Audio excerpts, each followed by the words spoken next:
வணக்கம். நவியா மார்க்கெட்ஸ் வழங்குகிற weekly tracker March 29, 2019 தயாரிக்கப்பட்டது. நிப்டி 5282 என்கிற அளவிலே கடந்த வாரம் முடிவுற்றது. நிப்டி ஃபியூச்சர்ஸ் 5297 என்கிற அளவிலே முடிவுற்றிருக்கிறது. 15 புள்ளிகள் பிரீமியத்திலே புல்லிஷாக முடிவுற்றிருக்கிறது. கடந்த வாரம் முழுக்க ஃபாரின் இன்ஸ்டிடியூஷன் இன்வெஸ்டர்ஸ் 1907 கோடி ரூபாய்க்கு வாங்கியிருக்கிறார்கள். டொமஸ்டிக் இன்ஸ்டிடியூஷன் இன்வெஸ்டர்ஸ் 213 கோடிக்கு விற்றிருக்கிறார்கள். நிகரமாக 200 நாள் மூவிங் ஆவரேஜ் அதற்கு மேலாகத்தான் இருக்கிறது பங்குச் சந்தை. இது ஒரு புல்லிஷ் என்பதற்கு அடையாளம்.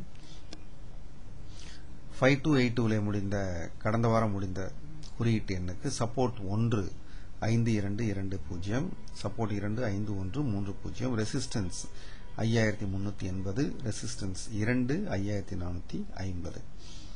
கடந்த வாரம் நிகழ்ந்தவை என்ன? இண்டெக்ஸ் உயர்விலே நிப்டி ஒரு 0.5% குறைவாக உயர்ந்திருக்கிறது. ஜூனியர் நிப்டியும் 1% சற்று குறைவாக முடிவுற்றிருக்கிறது. ஐடி நிப்டி உயர்ந்தது என்று சொல்ல முடியாது, இறங்கியது என்றும் சொல்ல முடியாது. பேங்க் நிப்டி 2% உயர்ந்திருக்கிறது. மிட் கேப் ஒரு 0.7% உயர்ந்திருக்கிறது. குறிப்பான பங்குகள் என்று பார்த்தால் பட்னி கம்ப்யூட்டர் 9%, HDFC வங்கி 7%, பஜாஜ் ஆட்டோ 6%, பயோகான் மற்றும் ரிலையன்ஸ் பவர் 5% உயர்ந்திருக்கின்றன.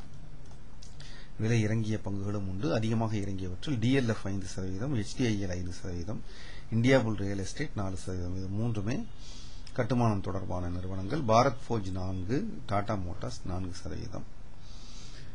கடந்த வாரம் நிகழ்ந்தவற்றை பார்த்தால் நாம் எதிர்பார்த்தது போலவே 5170 பிறகு இண்டெக்ஸ் 5310 என்கிற அளவிற்கு ஒரு ராலியை பார்த்தது.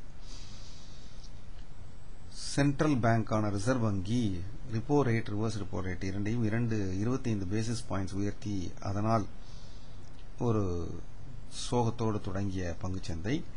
ஆனால் அதிலிருந்து மீண்டும் கிளம்பி அதனுடைய வலுவினை மெட்டல் பங்குகள் மற்றும் வங்கி பங்குகள் மூலமாகவே காட்டி கிட்டத்தட்ட 3% வார அளவிலே உயர்ந்திருக்கிறது. இறுதியாக 20 புள்ளிகள் உயர்வோடு வாரத்தினை 5282 நிலவிலே முடித்துக் கொண்டது. இந்த நேரத்திலே நாம் சொல்லிக்கொள்ள விரும்புவது, உடனடியாக வரக்கூடிய சில வாரங்கள் நிச்சயமாக ட்ரெண்ட் மேல் நோக்கித்தான் இருக்கும். இப்போது நடந்து கொண்டிருக்கின்ற ரேலி என்பது இண்டெக்ஸினை மார்ச் மாதத்திற்குள் 5380, 5480 என்கிற அளவிற்கு எடுத்து செல்லலாம். இதற்கான சப்போர்ட் 5197, 5125 மற்றும் 5070. இப்படி எல்லாம் இருந்தாலும் கூட RSI என்பது ஒரு ஓவர் பாட் சோனை நெருங்கி போவதனால் போகிற வேகம் சற்று குறையலாம் என்றும் கூட நாம் சொல்ல விரும்புகிறோம். இவற்றையெல்லாம் பார்க்கிற பொழுது ஷார்ட் டர்ம் இன்வெஸ்டர்கள் எப்பயாவது பங்குச்சந்தை சற்று விழுகிற போது வாங்கி வைத்துக் கொள்ளலாம். அதே போல ட்ரேடர் ஆக இருக்கிறவர்கள் தங்களுக்கு இருக்கிற ப்ராஃபிட்டினை அவ்வப்போது எடுத்துக்கொண்டு அவருடைய ரிஸ்கினை குறைத்துக் கொள்ளலாம். வணக்கம்.